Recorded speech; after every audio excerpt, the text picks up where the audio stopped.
Welcome to our U.S. briefing program. Today, we dive into the latest developments as President Trump unleashes a hefty 25% tariff on all imported steel and aluminum, shaking up prices across consumer and industrial markets. This bold move is part of a larger strategy aimed at boosting domestic manufacturing and addressing trade imbalances, all while negotiations continue with Canada over previous tariff threats. In Europe, a significant debate is brewing as leaders grapple with the implications of relying on the U.S. for security amidst rising tensions. With Trump's recent decisions causing concern, the EU is exploring ways to strengthen ties with China while also reducing dependency on their supply chains. This balancing act is crucial as Europe seeks to navigate its position between two global superpowers without compromising its own interests. Meanwhile, the U.S. Department of Education is making headlines with plans to cut nearly half of its staff, a move that Secretary Linda McMahon claims is essential for improving efficiency. This drastic downsizing has sparked criticism and legal challenges from workers and unions, raising questions about the future of education funding in the country. Please stay tuned for more detailed coverage. CNN reports that President Donald Trump has implemented a substantial 25% tariff on all imported steel and aluminum, a decision that could significantly inflate prices for a wide array of consumer and industrial products in the U.S. This tariff is part of Trump's broader strategy to rectify trade imbalances and stimulate domestic manufacturing. Interestingly, just before the tariffs were enacted, Trump softened his stance on Canada, opting not to double the tariff rates on steel and aluminum from the country, which is the largest supplier of these metals to the U.S. Instead, the 25% tariff will apply uniformly to imports from all nations. Trump expressed optimism that the tariffs could encourage companies to relocate production to the U.S., highlighting his administration's ongoing efforts to reshape trade dynamics. The South China Morning Post delves into Europe's complex relationship with both the U.S. and China amid shifting geopolitical landscapes.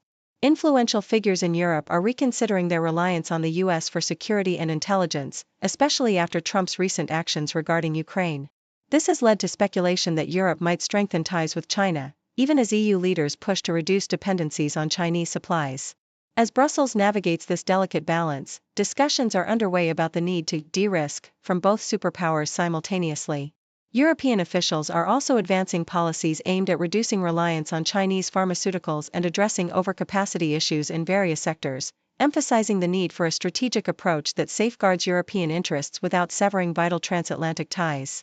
According to the Australian Broadcasting Corporation, the U.S. Department of Education is set to lay off nearly half of its workforce as part of Trump's sweeping initiative to cut federal spending.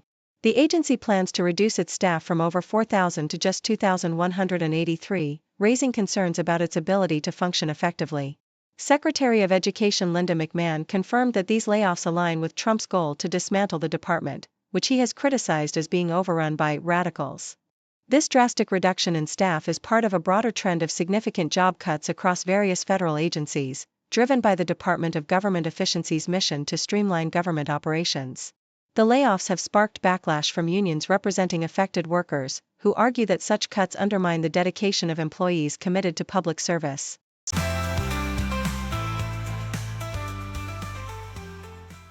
New York Times reports that the Trump administration is planning to dismantle the Environmental Protection Agency's offices dedicated to environmental justice, which have been working for nearly 30 years to address the pollution issues disproportionately affecting low-income and minority communities.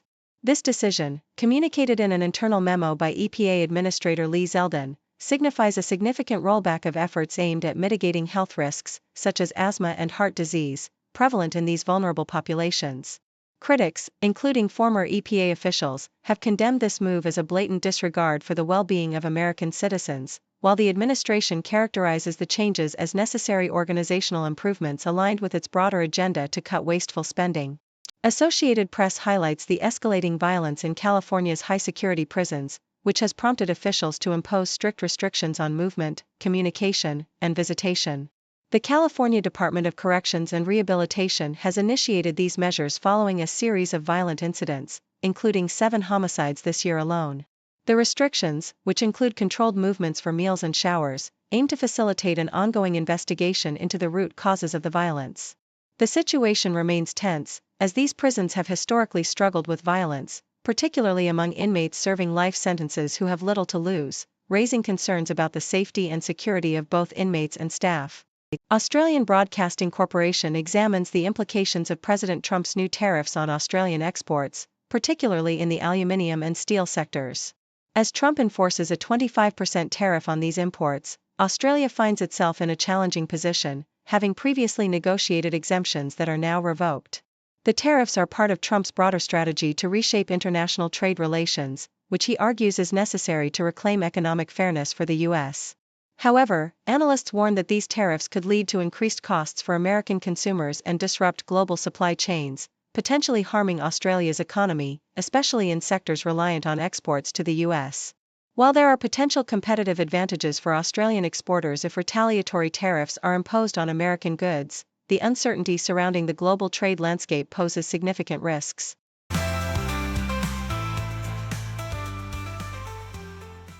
South China Morning Post reports that Australia has decided against imposing retaliatory tariffs on the United States, following President Trump's announcement to enforce a 25% tariff on all imported steel and aluminum products.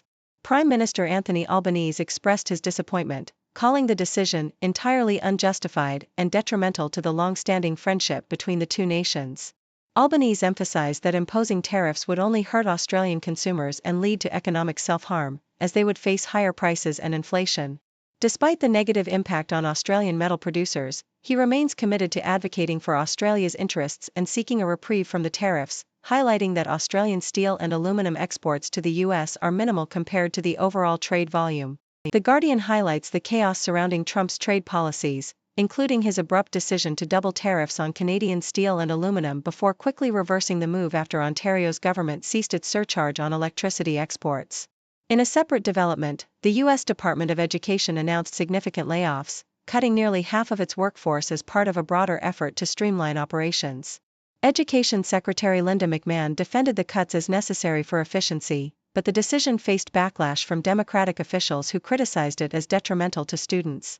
Amidst these turbulent times, Trump continues to navigate a complex landscape of international relations and domestic policies, with ramifications that extend beyond tariffs and layoffs, affecting various sectors and communities.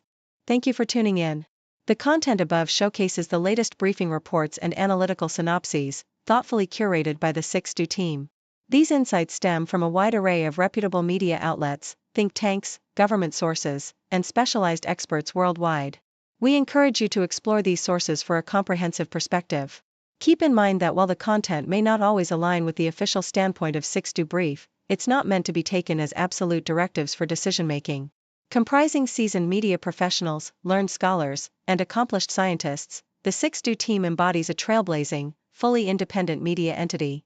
To customize 6Do Brief to meet your professional needs, you have the option to subscribe to a diverse array of briefings on our website, 6dobrief.com. Regardless of your location, you can conveniently receive 6Do Brief via email. Got a book so big and bright, open it and take a flight. Learn about the stars and see, everything is here for me. Flip the pages one by one, knowledge under the sun. From dinosaurs to galaxies, a world of endless mysteries. Encyclopedia, yay! Facts and fun all day. From A to Z, let's see. Curious minds run free. Jump into the pages deep. Secrets that you want to keep. Time will fly and you will find magic lies in every line. And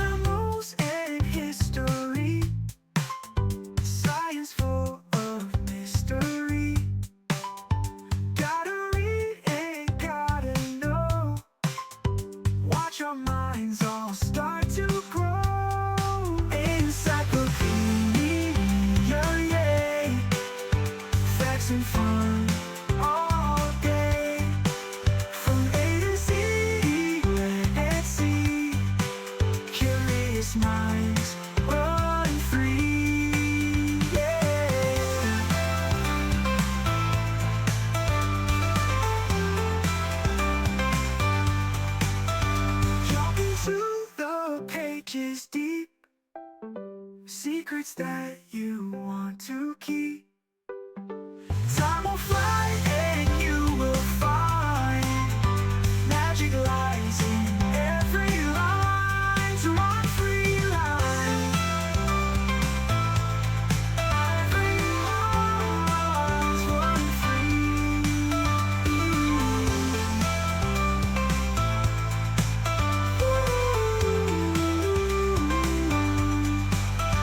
Animals and history, science full of mystery.